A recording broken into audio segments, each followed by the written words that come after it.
there's some development happening that this will be possible to choose like specific date ranges, like between October 1st and October 31st, 2022. That will be coming. That's not something that's built into recipes at this point. What I do is just go through the ad manager, look at those date ranges, and go through my top spending search terms at that point, or on specific products that I know. Like for me, I'm paying attention really to only like 3 products or so during the holiday season. So really, this is more of like your stuff that you know is selling absolutely the best. Like this isn't, could you do this on 1,000 different products? Yeah, maybe, but as you know, 80-20 principle apply to your time too. Is like spend your time where it's going to make the most sense, and you're going to drive the most order volume. So if you got a couple bestsellers, look at last year and just go through. Okay, I'm seeing. I should do a video on this, and maybe I will this quarter. You could see what your bid's at, what the CPC was last year, and what that target CPC was, and just kind of go down the line and start inching up towards that. And it really gives you a leg up on the competition because you're being more proactive with your bids to get them to the level they should be at instead of just waiting for that to happen. Yeah, I've turned mine up now. I think people do start Christmas shopping early, so I've turned all mine up, and yeah, my sales have gone up this week, and it took me probably a day and a half to do it, going through them manually. But I have a better feel for it that way, and I'm thinking maybe this year I won't turn them down because I'll turn the budget down instead. Stick them all down to $1 a day, and then not worry about turning them down and turning them back up. What do you think about that? I'd have to think about it. I'm not a fan of being budget limited. I guess the general consensus is you never want to run out of budget and generally manage that more with the bids. So you don't set budgets on yours? I do set budgets, but it's more of a check. Where when I run out of budget on something, I can check the performance of it to see if I want to increase it or not, or if I need to adjust the bid. And because there's times where I'll run out of budget, the performance is terrible, but I'll adjust it by lowering the bid first and then increasing the budget. So it's like, okay, I know this could work. I'm at you'd say 40% A cost. I want to be at 30%. I know I just need to lower the bid and I can hit that, and I still want to keep spending just at a lower level. See, I think most people probably do set budgets because they're worried about how much they're going to spend. And for me, it's tricky being in the UK because the budget, the day clicks over at midnight on the West Coast, which is 8 a.m. here in England. So when I run out of money, I run out when I'm in bed, and I don't notice I've run out. And so then I lose maybe 7 hours of sales, but I don't want to leave them with no budget set because they could just run away with themselves. And there's also that nasty thing that I think people have done, and thankfully, touch wood, I've never done it, where you set a bid at $80 instead of 80 cents, and then if you haven't got a budget set, you're at risk, aren't you? You suddenly notice 2 days later you spent $300 on one shirt. I will say, so the budgets I do, I don't just leave them, because I think you have to put a budget at some point. I don't just put them at like $1,000 and that's it. I'll have them within like a reasonable range where if they do hit their budget, it's not going to like blow out my entire budget. So if something normally spends $50, I might have it at a $75 budget or something, something along those lines. I don't have crazy extreme budgets. And I'll increase those throughout the season as well. So I kind of pay attention when I'm starting to run out of budget. That's when I check their performance. It just really allows as a check for me.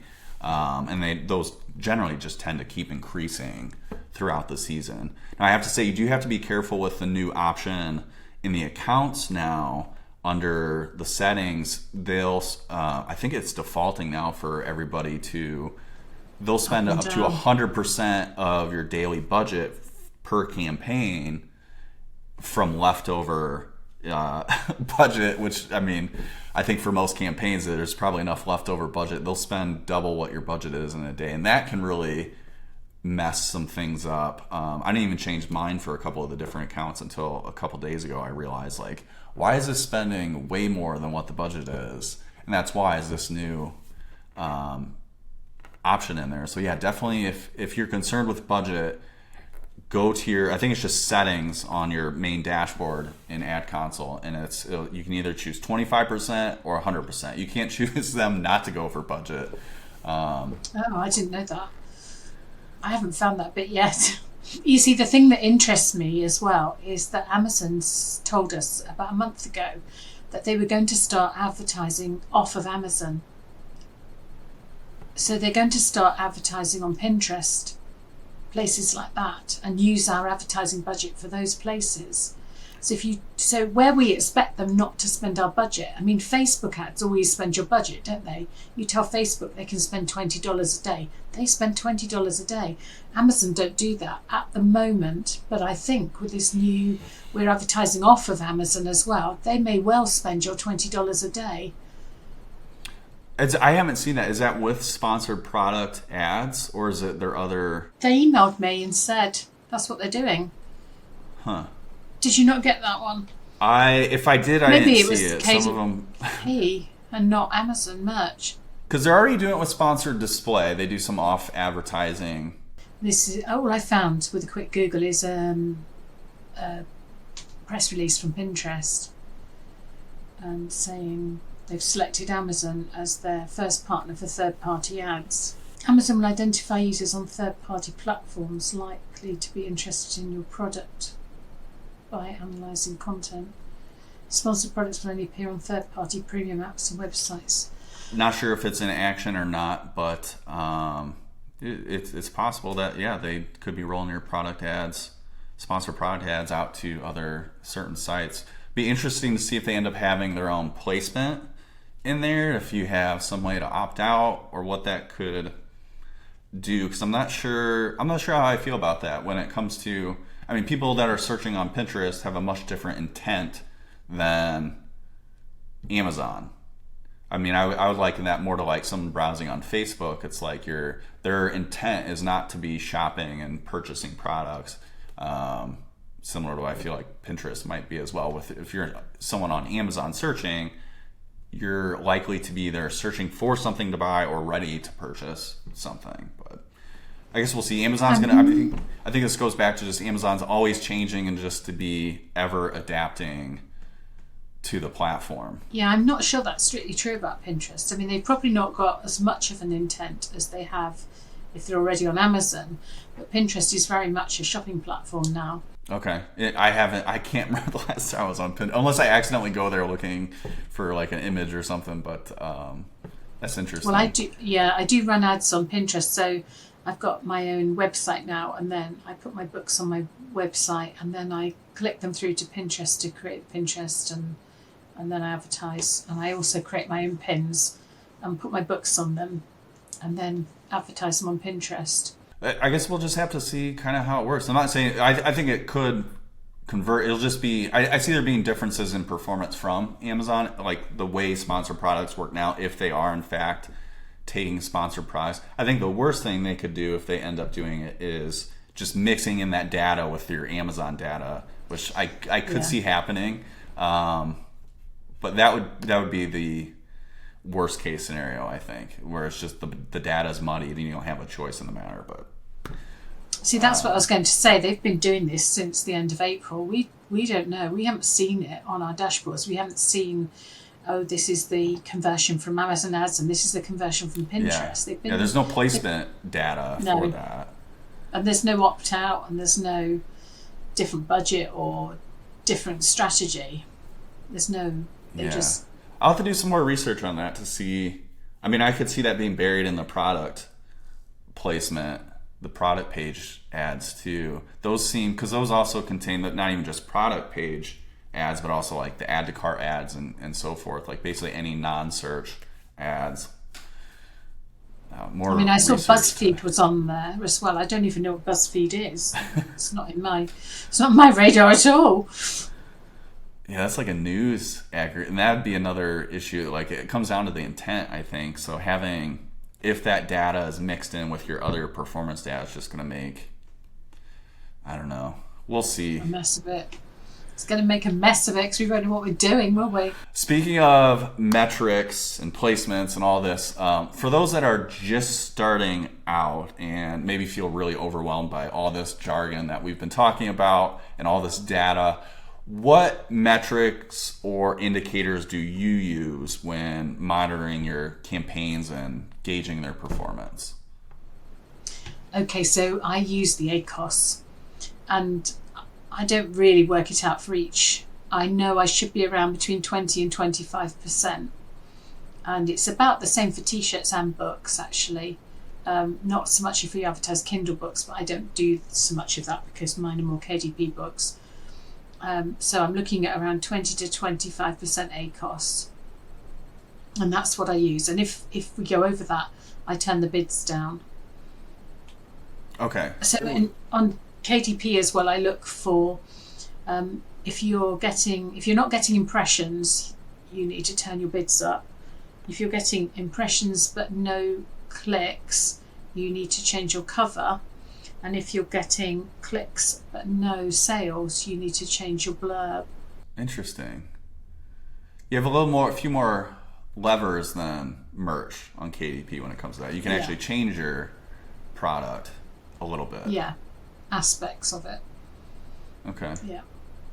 So with ACOS, you're paying attention to ACOS, which once you have orders, of course, you have to have orders. And it sounds like you kind of have the other metrics along the way there. So with no impressions, so forth. Yeah, I mean, if you're getting clicks but no sales on your t-shirts, then you've got to evaluate if that's the right product. You perhaps shouldn't be advertising it. Turn it off. And I do that to some extent on the books as well. And they're usually the ones that perhaps aren't selling so well. You're trying to get them going at the beginning, but then there's other things you can try before you turn your ads off with the books, whereas with the t-shirts there probably isn't. Yeah, there's not much. You can change the description, but I mean, who reads that anyways? That's probably not really doing much for your conversion.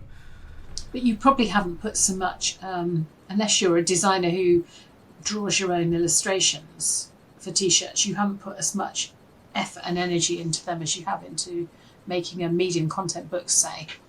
True. Yeah. Generally not. I would say almost in every case, KDP is going to be higher effort products for sure. Yeah, so you've got more time invested already, so you want to make it more, you've got more invested in making a success.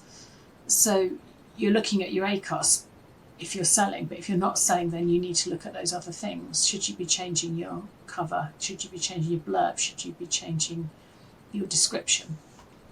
Along with so let's say like for stuff that is selling, because let's be honest, that's like the most of your time is going to be spent on things that are working or selling and optimizing those.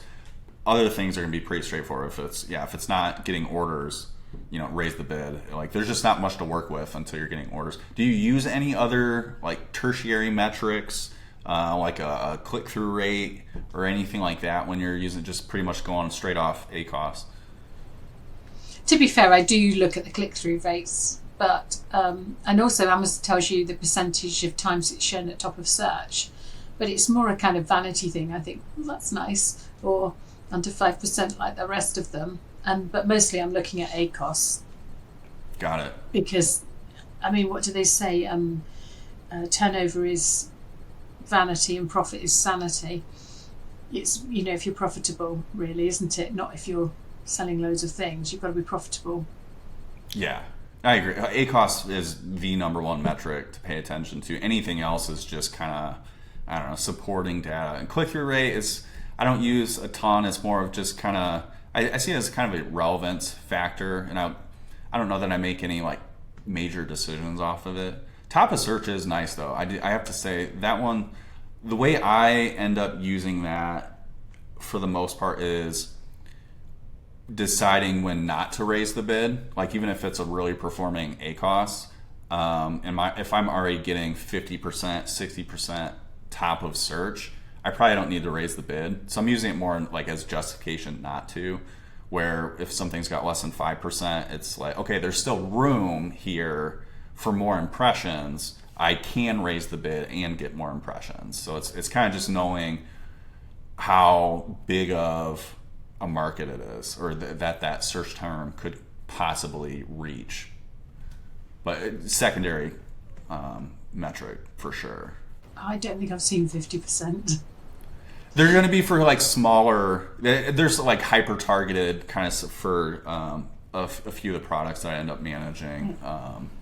For like really hyper targeted. But anything broad, for the most part, you're going to be in those really low percentages. And I think like exact match is going to be a lot easier to hit a higher impression share than something really broad like a dad gift or something. Yeah, if you were sharing up 50% for dad gift, you'd be laughing, wouldn't you? I don't think anybody is for sure for anything that broad, but I'd love to be. Although, I mean, it doesn't necessarily mean it's working for you either. So there is one other metric I use for KDP that I don't use on merch, and that's the BSR. So when I get to quarter four, I do regularly check the BSRs on my main couple of hero products, because there's a delay in KDP, so the sale's not reported until the book is shipped. And so to check the advertising's working, especially if I've changed something quite radical, like I turned all my bids up this week, then I'll monitor the BSR, because that gives me an earlier indication of what's going on than the advertising dashboard does, and the sales dashboard.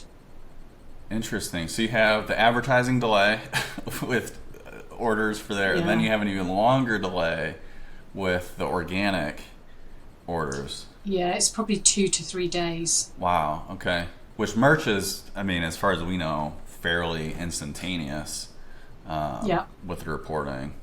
So it's another hurdle to have to jump through with that. That's challenging. I don't think what that even... BSR is an interesting indicator. That's something I haven't even thought about. It is something I use pretty much just for my bestseller, and knowing kind of where it's sitting at in the market. I have a couple other products that their main competitors I can compare to see. They tend to, I don't know, I know if that one's doing much better than mine could be doing better, for example. It's just kind of a benchmark to know where it's at in the market. So when I get to quarter four, what I do is every day, it's probably a bit nerdy, I don't care, I love numbers. So every morning, just after 8 o'clock, when it clicks over to a new day on the West Coast, I write down the BSRs of my 2-3 hero products, and I can compare them to obviously things like the previous week, but also where I was this time last year. So I can see I'm behind at the moment because I haven't turned my ads up fast enough. So I think that's what it is, but we're slightly behind at the moment compared to last year. Or I can say, like last year, I knew I was running 2 weeks ahead of the previous year, that I'd hit this BSR of, say, 5,000 when 2 weeks earlier than I'd hit it the previous year, or 1 week later, or whatever. That's not a bad practice. I roughly know the BS, because my 2 hero products make up such a bulk of my sales. I can look at the BSRs and know what sales are going to come in a couple of days later, roughly. Because of that delay. Yeah, that's really interesting. That's something I never really considered. I guess I assumed it worked similar to merch, where your orders just show up, but you're operating on BSR as a leading indicator almost for what your sales is going to look like. They must print them quicker. They must print the T-shirts quicker than they print the books or something. I don't know. I mean, obviously they don't pay us because of the there's delay on payment because of returns, which for T-shirts is a month and for KDP is 2 months. Yeah. So that's another quarter full problem, because you've put I put a lot of money into advertising, and then you're not getting that money for 2 months. Yeah, and you suggested to me to get a credit card and some points as well. So I did that, and I've got a lot of points, but I still ran out of money because the credit card wants the money after a month, and KDP is still not paying me for 2 months. Yeah. So gets you a little bit of the way there. At least you're getting points. Yeah, a bit of wriggle room. Yeah, I've got a lot of points. I got a lot of points.